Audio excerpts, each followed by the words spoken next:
Hermanos, feliz tarde, noche. Estamos reunidos para estudiar otro tema hoy, siempre siguiendo con la serie, ¿verdad?, de estudios bíblicos sobre eventos proféticos.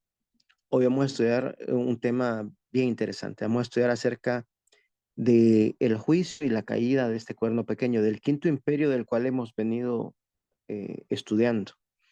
Así es que vamos a tener una pequeña oración antes de comenzar el tema, siempre pidiendo la bendición y la guía del Espíritu Santo.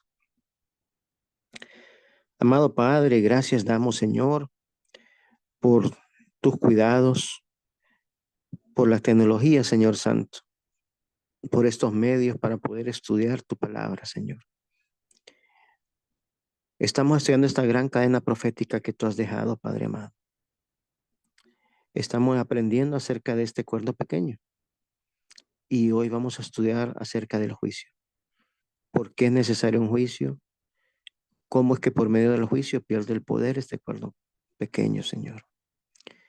Pedimos que la presencia de tus ángeles, de tu Santo Espíritu, esté con cada uno de nosotros, que guíes mi mente para poder compartir, Señor Santo, presentar estas verdades bíblicas y que vayas trabajando en la mente de aquellas personas que los van escuchando también. Gracias, Señor Santo, por el privilegio que nos da de trabajar en tu obra y que tu presencia quede con nosotros. En Jesús lo pedimos todo. Amén.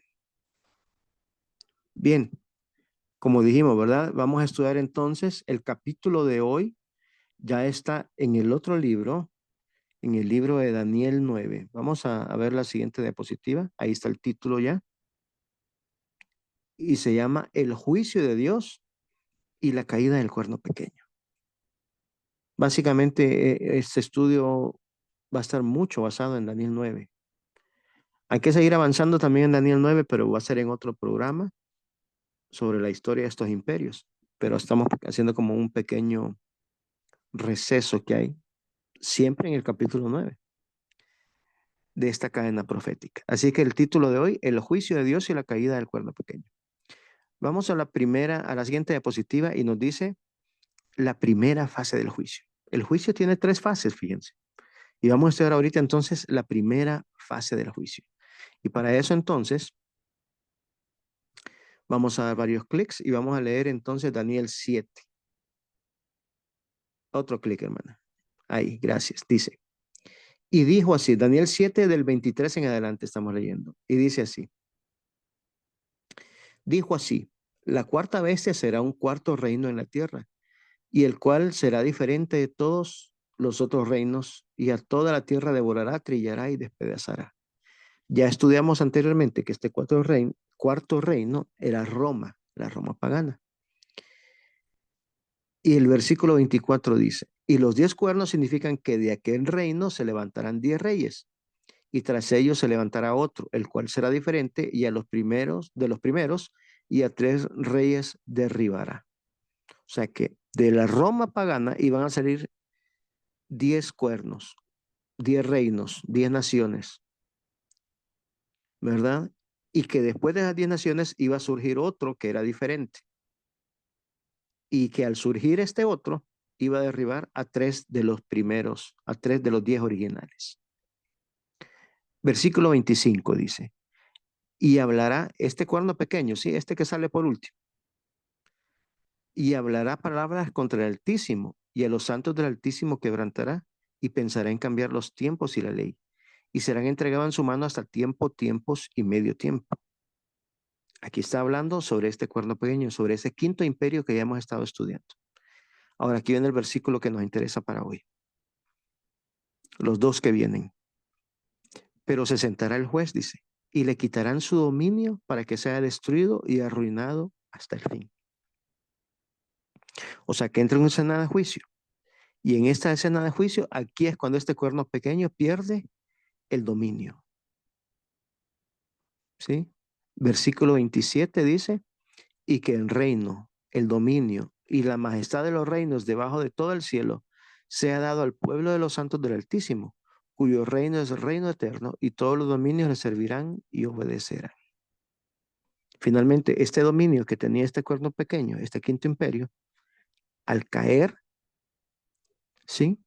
Se le quita y se le da entonces a Cristo Jesús y a su pueblo.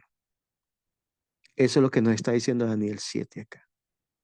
Entonces, vamos a ver entonces esta primera etapa del juicio.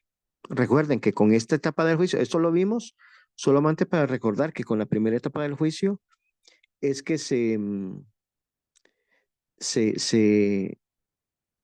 va perdiendo poder este quinto poder, este cuerno pequeño. Así que vamos a la primera pregunta. Avanzamos, gracias hermana. Avanzamos un poquito más. Ahí.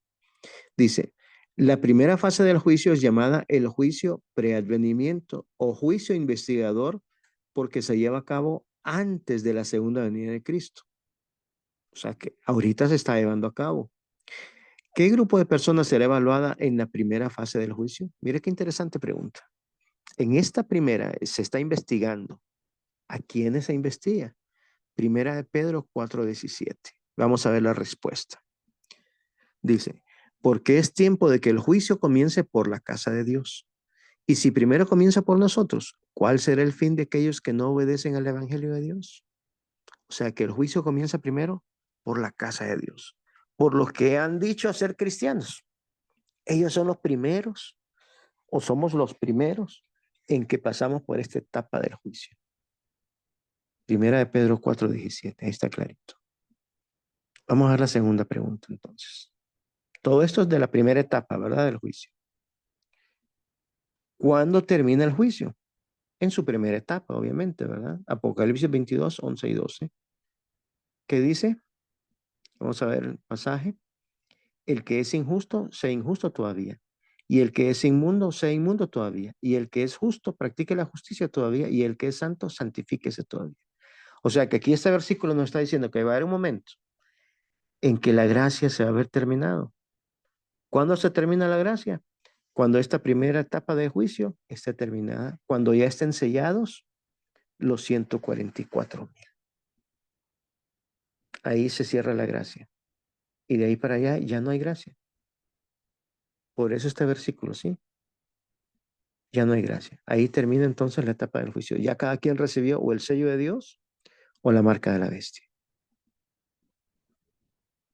Vamos a ver otro versículo aquí, el 12, otro clic. Dice, he aquí yo vengo pronto y mi galardón conmigo para recompensar a cada uno según sea su obra. Ahí ya con eso termina el juicio, cuando se acaba la gracia. Avanzamos. Siguiente pregunta.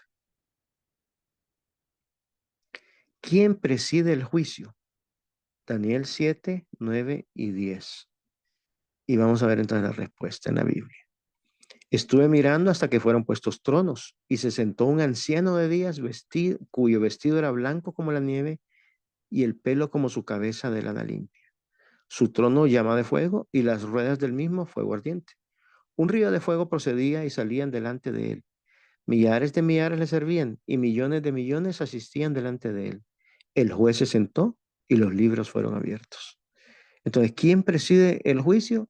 Este anciano de días, que tiene un vestido blanco, que tiene pelo como lana limpia, dice, sobre su cabeza. Él es el juez. Él es nuestro Padre Celestial.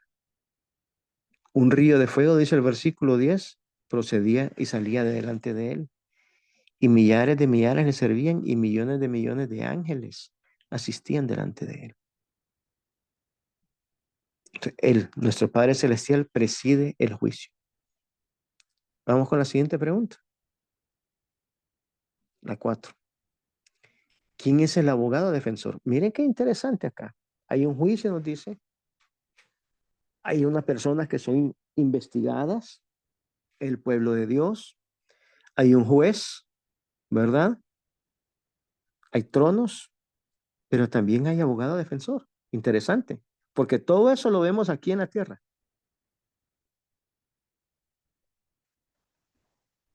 Todos estos elementos que estamos estudiando acá, los vemos aquí en la tierra, en los tribunales de justicia nuestros.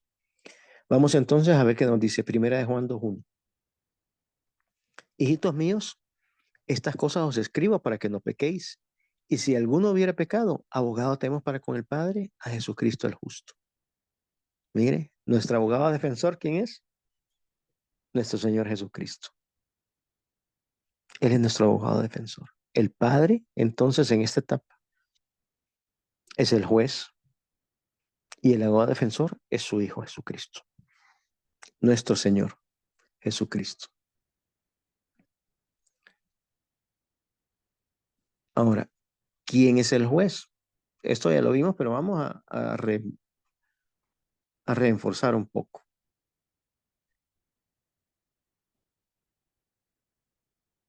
Bueno, esta pregunta en realidad dice, porque el Padre a nadie juzga, sino que todo el juicio lo dio al Hijo. Es ya en la segunda etapa en realidad. Pero está bien que esté aquí. El Padre es el juez, pero finalmente también este abogado defensor se va a convertir finalmente también en juez en su segunda etapa. ¿Sí? En su segunda etapa. Vamos a ver la siguiente pregunta. Ahora, mire qué interesante. Dice, ¿quién es el fiscal que acusa? Apocalipsis 12, 9 y 10. Así como hay un juez que es el Padre y hay un abogado defensor, también hay un abogado acusador. El fiscal es el abogado que acusa. Entonces la pregunta, ¿quién es el fiscal que acusa? Y vamos a ver qué nos dice acá la Biblia. Y fue lanzado fuera el gran dragón, la serpiente antigua que se llama Diablo y Satanás, el cual engaña al mundo entero. Fue arrojado a la tierra y sus ángeles fueron arrojados con él. Y entonces oí una gran voz en el cielo que decía, ahora ha venido la salvación, el poder y el reino de nuestro Dios y la autoridad de su Cristo, porque ha sido lanzado fuera el acusador de nuestros hermanos, el que los acusaba delante de nuestro Dios día y noche. Entonces, ¿quién es el fiscal? El fiscal, repito, tiene la labor de acusar. ¿Quién acusa? Satanás, la serpiente antigua, ¿verdad? El gran dragón. Él es quien acusa. Entonces, tenemos los elementos ahorita. Tenemos un padre, que es el juez. Tenemos un abogado defensor, que es Cristo Jesús. Y tenemos un fiscal que acusa, que es Satanás. Pregunta 7. ¿Quiénes son los testigos? En un juicio también hay testigos. Tienen que declarar. ¿Sí? Alguien va a acusar. Alguien va a defender. Pero tienen que haber testigos a ver si es cierto lo que están diciendo. Entonces, ¿habrán testigos en este juicio? Veamos qué nos dice Daniel 7, 9 y 10. Dice, estuve mirando hasta que fueron puestos tronos y se sentó un anciano de días, cuyo vestido era blanco como la nieve y el pelo de su cabeza como lana limpia. Su trono llama de fuego y las ruedas del mismo fuego ardiente. ¿Y quiénes están ahí de testigos? Dice el versículo 10. Y un río de fuego procedía y salía delante de él. Millares de millares le servían. Millones de millones asistían delante de él. El juez se sentó y los libros fueron abiertos. O sea que estos testigos son los ángeles. Estos son los que les sirven. Ellos son los testigos en esta escena de juicio. ¿Sí? Pregunta 8.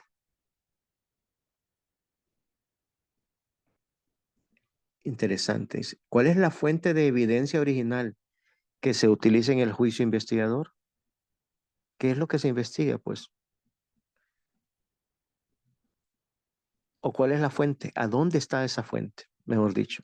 Esa es la pregunta. ¿A dónde está? Miren cómo dice la última parte de este versículo, que ya lo leímos anteriormente. Y los libros fueron abiertos. O sea que hay libros, hermanos, en donde está apuntado lo que nosotros hacemos. Esa es la evidencia original. ¿Sí? Hay testigos, hay juez, repito, que es el Padre, hay abogado defensor, que es el Hijo, está el acusador, que es Satanás. Hay testigos, que son los ángeles. Y ahorita los libros. De ahí está la evidencia, ¿verdad? En los libros, en los libros. Mira lo que nos dice. Vamos a darle otro clic en Apocalipsis 20. ¿Qué nos dice? Y vi a los muertos grandes y pequeños de pie ante Dios, y los libros fueron abiertos. Nuevamente, mire, los libros.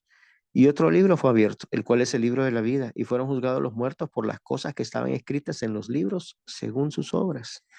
Mire qué interesante. Entonces están estos libros, ahí es donde ellos miran, pero ahí está escrito en los libros lo que nosotros hemos hecho.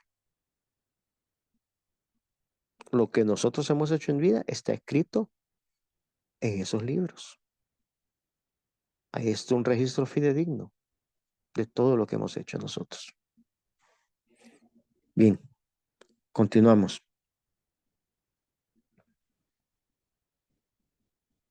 ¿Bajo qué normas seremos todos juzgados? Ahora, entonces, hay un juez, hay un abogado defensor, alguien que nos acusa, hay testigos, hay medios probatorios, que en este caso son los libros, son los medios probatorios, pero ¿qué ley se nos va a aplicar? Pues, porque para ser culpables se tiene que demostrar que hemos violado, que hemos cometido algún delito, que hemos violado algún mandamiento, alguna ley. Y mire lo que nos dice Santiago 2:12. Así hablad y así haced, como los que habéis de ser juzgados por la ley de la libertad. Entonces sí vamos a ser juzgados. ¿Por qué ley? Por la ley de la libertad. Esa es la ley de los 10 mandamientos, mis hermanos. Ustedes continúan leyendo en ese pasaje y van a ver que está hablando acerca de los 10 mandamientos. Esas son las normas, o será la norma por la cual seremos juzgados todos, los 10 mandamientos. Ahora, la pregunta 10. ¿Quiénes seremos juzgados? Mire qué interesante. Porque es necesario que todos nosotros comparezcamos ante el tribunal de Cristo, para que cada uno reciba según lo que haya hecho mientras estaba en el cuerpo, sea bueno o sea malo. O sea que todos vamos a participar de ese juicio. Unos en la primera etapa, otros en la segunda etapa. Pero toda la humanidad va a participar, ¿verdad? Ahora, vamos a la siguiente diapositiva. Esa ya la vimos, la siguiente diapositiva. La segunda fase del juicio. La segunda fase del juicio. Y vamos a ver la pregunta entonces. Ya que Dios sabe todo acerca de cada persona, ¿para qué tener un juicio? Primera de Corintios 4:9. Vamos a ver la respuesta entonces. Porque según pienso, Dios ha exhibido a nosotros los apóstoles como postreros, como sentenciados a muerte, pues hemos llegado a hacer espectáculo al mundo, a los ángeles y a los hombres. Dios todo lo sabe, pero somos espectáculo ante el universo, ante los ángeles. Dios tiene que dar garantía de que el juicio es justo, que es totalmente transparente, para que no quede un ápice de duda y no vuelva a haber jamás rebelión. Es para que todas las partes queden satisfechas. Se le da oportunidad a todos, fíjese. Hasta el fiscal tiene oportunidad de presentar su caso.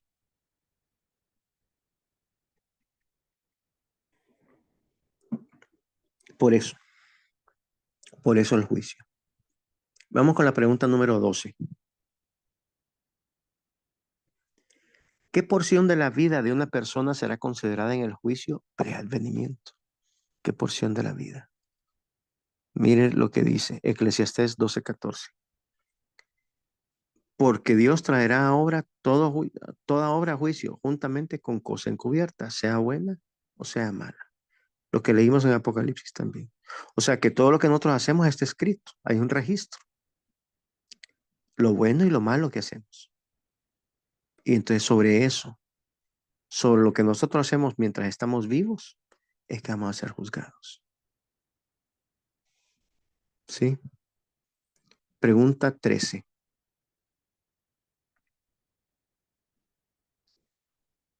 ¿Qué será confirmado? Mateo 13:30 y 41. ¿Qué dice? Dejad crecer juntamente lo uno y lo otro hasta la siega. Y al tiempo de la siega yo diré a los segadores, recoged primero la cizaña y atadla en manojos para quemarla, pero recoged el trigo en mi granero. ¿Qué será confirmado ahí? El trigo y la cizaña. Queda separado todo, trigo y cizaña. El trigo fue juzgado en la primera parte. Ahora le toca a la cizaña. Y mire qué más dice. Vamos a otro clic. Enviará el Hijo del Hombre a sus ángeles y recogerán de su reino a todos los que le sirven de tropiezo y a los que hacen iniquidad. Entonces eso queda separado totalmente. Y es juzgado en esta etapa entonces este segundo grupo, aquellos que hacen iniquidad. ¿Y cómo serán decididas las recompensas? La siguiente pregunta, la pregunta 14. ¿Cómo serán decididas las recompensas? Y ese versículo lo leímos, dice, he aquí yo vengo pronto y mi galardón conmigo para recompensar a cada uno según sea su obra. Pregunta 15. Dice, ¿qué grupo está involucrado en el juicio celestial durante los 1000 años presentados en Apocalipsis 20? Y aquí viene la respuesta. No sé si se está viendo bien ahora. Creo que sí, se emplea un poquito la... Aquí está mejor. Bien. ¿Qué dice? ¿O no sabéis que los santos han de juzgar al mundo? Y si el mundo ha de ser juzgado por vosotros, ¿sois indignos de juzgar cosas muy pequeñas? ¿O no sabéis que hemos de juzgar a los ángeles? ¿Cuánto más las cosas de esta vida? Pregunta. Entonces, mire qué bien interesante este versículo. Vamos a ponerlo en el contexto. ¿Se acuerdan que vimos un pasaje donde decía que Jesús es el juez? Ya en esta parte se convierte en el juez. Ya ahorita aquí estamos en la segunda etapa. Se está juzgando a los que recibieron la marca de la bestia. En la primera etapa se juzgan a los que reciben el sello de Dios, al pueblo de Dios. Los que no pasaron en ese juicio, porque hay cristianos quizá, cristianos que profesos que no van a pasar bien en ese juicio, son enjuiciados en esta otra etapa con el resto de la humanidad. ¿Sí? Y no solamente a la humanidad, sino que también a los ángeles, dice. O sea, ahí se va a estar claro durante 1000 años, se va a estar llevando esta etapa. Es la segunda etapa, dura 1000 años. ¿Sí? Desde la segunda venida de Cristo, ahí comienza a contar este periodo de 1000 años, desde la segunda venida de Cristo hasta cuando la Jerusalén celestial desciende del cielo sobre la tierra. Ahí pasan 1000 años. Durante esos 1000 años, entonces, vamos a estar estudiando. Y ojalá Dios quiera que no sea este el caso, pero ustedes pueden llegar a decir, bueno, y aquí el hermano que nos enseñaba sobre profecía o sobre los pilares fundamentales, que no está aquí. Ahí van a ver ustedes por qué. ¿Sí? Y ahí se va a ver por qué están todos ahí, pues. Ahí va a quedar clarito. Ahí va a quedar clarito. Y aquel no decía que era gran religioso. ¿Y qué pasa? Que no está. Ahí vamos a darnos cuenta.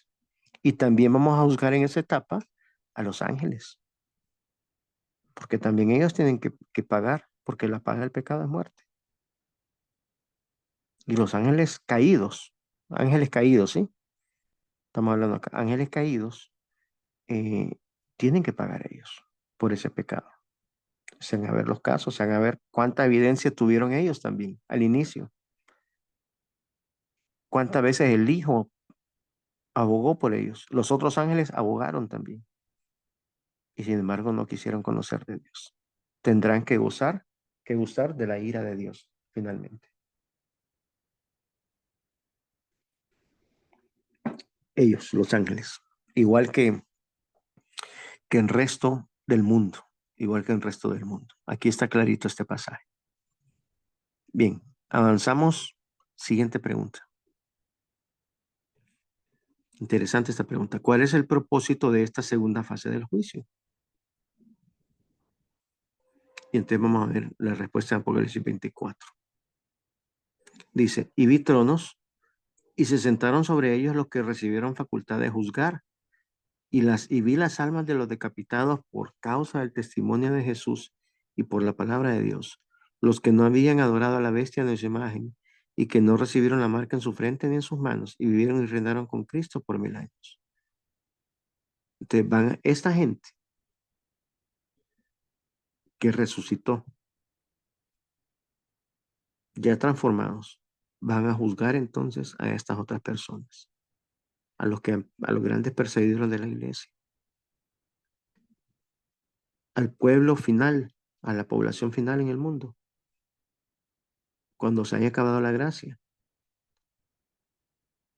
cuando querrán raernos de la tierra a los cristianos, porque va a ser mundial, va a ser todo el mundo. En otras citas del Espíritu de Profecía dice que esas mentes, una vez que se acabe la gracia, esas mentes son controladas totalmente por Satanás. ¿Se imaginan ustedes cómo va a estar el mundo para ese tiempo? Si hoy, por ejemplo, que es peligroso, sobre todo en nuestros países latinos, en Honduras, ¿verdad? Es peligroso. Hay lugares donde, aquí, por ejemplo, en Tegucigalpa, en las grandes ciudades, hay lugares donde uno no puede ir. Hay mucha maldad.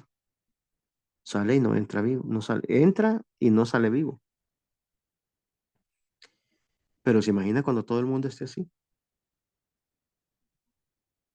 Cuando todas las personas estén endemoniadas. Va a ser terrible eso. Entonces ese es el propósito, ¿eh? Juzgar al mundo.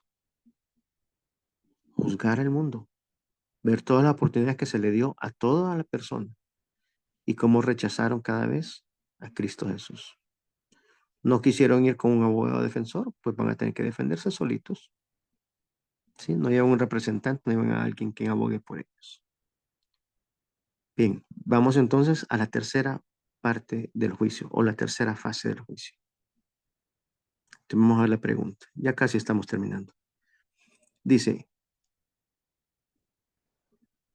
¿cuándo y dónde se llevará a cabo la tercera fase del juicio final? Zacarías 14, 4 y 10. Y vamos a ver entonces el pasaje que dice. Y se afirmarán sus pies en aquel día sobre el monte de los olivos, que está enfrente de Jerusalén al oriente. Y el monte de los olivos se partirá por en medio, hacia el oriente y hacia el occidente, haciendo un valle muy grande. Y la mitad del monte se apartará hacia el norte y la otra mitad hacia el sur. ¿Y qué más dice? Vamos a ver el siguiente pasaje. Y toda la tierra se volverá como llanura desde Jeba hasta Rimón, al sur de Jerusalén, y ésta será enaltecida, y habitará en su lugar desde la puerta de Benjamín hasta el lugar de la puerta primera, hasta la puerta del ángulo, y desde la torre de Ananeel hasta los lagares del rey. Entonces, ¿qué nos está diciendo acá? Que cuando se esté dando esta tercera etapa del juicio, se va a crear ese gran monte, ese gran valle. Y sobre ese gran valle entonces va a descender la ciudad celestial, la Jerusalén celestial. Ahí se da comienzo entonces a esa tercera fase. La tercera fase, hermanos, es básicamente la parte ejecutoria, ¿verdad? De la sentencia. En la primera se investiga, en la segunda se da la sentencia, pero ahorita se está ejecutando ya la sentencia. Todo eso es parte de un juicio. Entonces, eso es lo que va a estar sucediendo. Se está creando esa gran planicie, esa gran aplanada, para que esta ciudad celestial descienda sobre el monte. ¿Sí? Y entonces, después de eso, se da el veredicto. Apocalipsis 20, vamos a ver la siguiente, el siguiente, dice Apocalipsis 20, 7, 8, dice, y cuando los 1000 años se cumplan, Satanás será suelto de su prisión y saldrá a engañar a las naciones que está entre los cuatro ángulos de la tierra, a Gog y a Magog, a fin de reunirlos para la batalla, y el número de los cuales es como la arena del mar. Pues miren qué interesante lo que está pasando. Como ya les dije, desciende la Jerusalén celestial con los santos. También resucitan los otros muertos, los que no fueron transformados.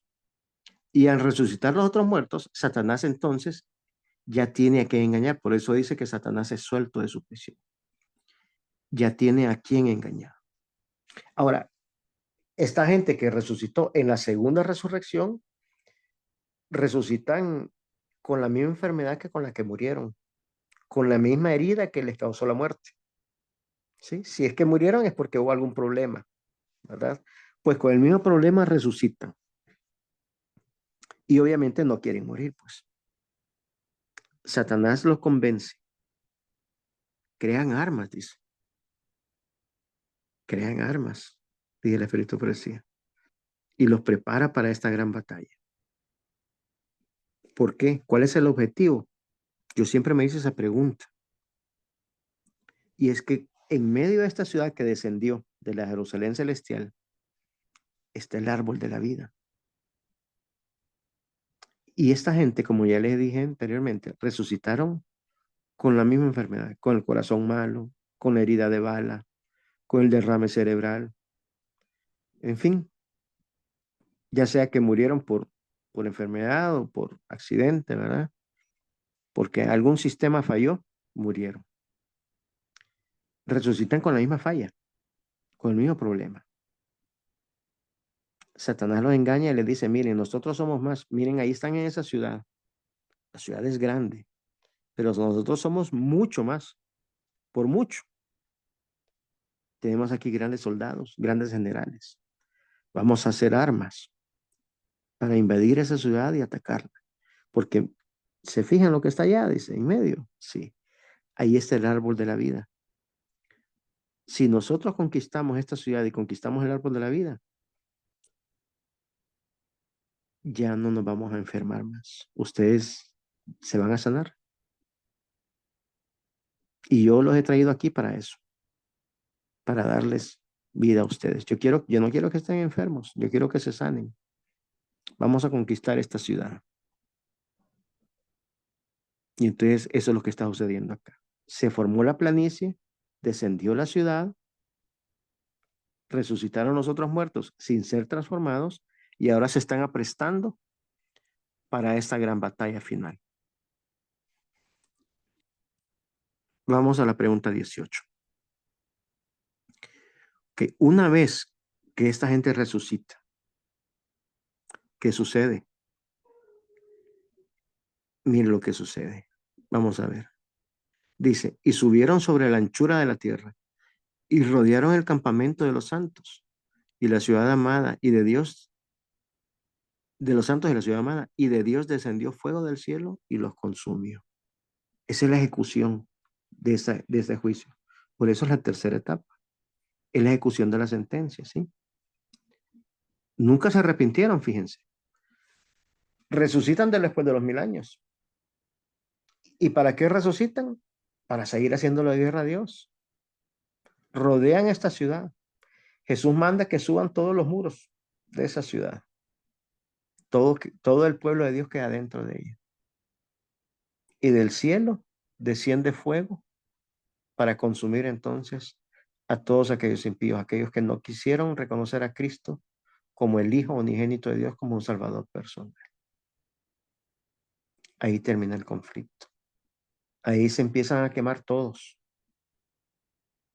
El último en quemarse, el que va a tardar más en quemarse, es Satanás.